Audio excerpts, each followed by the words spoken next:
There's a lot to like here. McFarlane, you've given me my favorite superhero. You've given him to me in my preferred type of palette, which is bright sky blue with striking red. You've given me the 90s long hair. But the single thing you have gifted the entire world with that makes this figure so exciting to me, at least, you gave us the Super Dog. From DC Multiverse, the McFarlane Collector Edition line, this is Krypto and Friend, also known as the Superman Returns style of Superman, mixed in with the best sidekick to ever exist, and I will say that again, Krypto the Superdog is the best sidekick to ever exist. I know Nightwing is my guy, but Nightwing's his own man. He just started out as a sidekick. And it comes to just pure sidekicks, Krypto is the best. I really need everyone to keep this in mind when I point out that because this is a collector's edition figure, this is a $30 Superman. Now, McFarlane usually is about $20.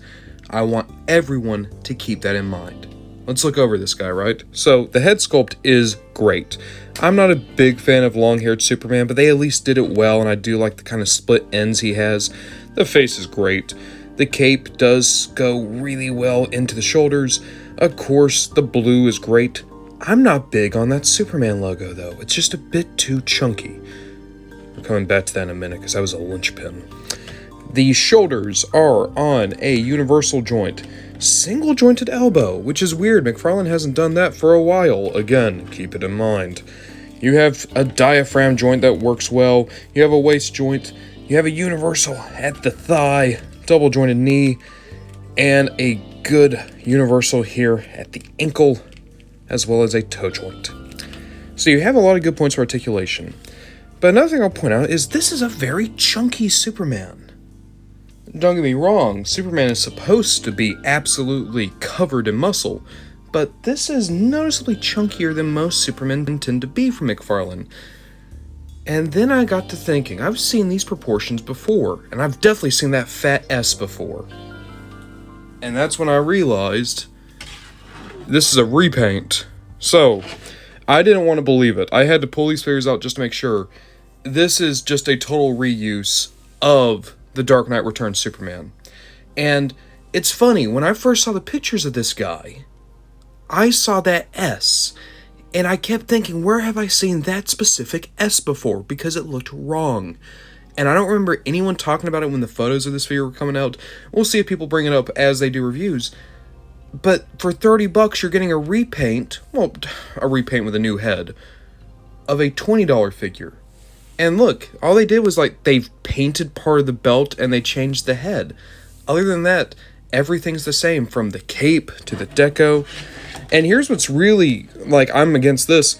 They didn't even bother putting the Superman logo on the cape. If you're doing just a straight repaint, at least do that. I hate it when figures don't include the S on the cape. It's even more ridiculous here. Because what am I paying for exactly? So, you have a collector edition figure, a $30 figure, $10 more than this Superman was when he came out. And keep in mind, he came with a Build-A-Figure piece. What am I paying for with this one? Well, I get the collector edition stand, don't I? Look at this, just a little thing to hold up the card. And the card does have some information. It's a little bit nicer quality than most of the cards that come with these figures, but keep in mind, every McFarlane figure already comes with the card. So the only thing different here is I have a stand for the card now. And I do have a figure stand. Okay. Weirdly enough, mine has a defect. It's not even on the bottom, but that might just be a me thing. I look over at my debut appearance Superman, who was also collector edition, who I actually thought was kind of worth it. He had a unique body, he was a costume we had never had anything like before in McFarlane, and he had a flight stand. This Superman doesn't have a flight stand. So where did the extra money go? Well, I guess it went into getting us Krypto. I need to acknowledge my biases right now. If I made a list of my top 10 DC characters, Krypto is probably on that list. I adore Krypto the Superdog. The sculpting on this little figure is really well done. It really captures the musculature of a hound dog. I especially love his little neck scruffles up here. He looks so nice, so well behaved. I love his little leg up. That said, he's not an articulated figure. He is a good solid chunk of plastic. There's not that much paint on him, unless, actually, feeling it now, all of this is paint. All of this white stuff is paint, so I assume that they probably had a white or off-white figure that they put white paint on. In fact, I know that's the case. Look at the shoulder here. Yeah, okay. So there is paint on here, you just wouldn't notice it at first glance. It's to give it a more varied look in the white, to make it look a little bit more naturalistic for a white dog. So, Krypto is nice. I love this Krypto. But I gotta consider the full package here. So you buy this $30 figure, and in this $30 figure you get a remold, not a particularly expensive one either, a trading card, a figure stand, a card stand, 2 closed fists, 2 open hands, and Krypto.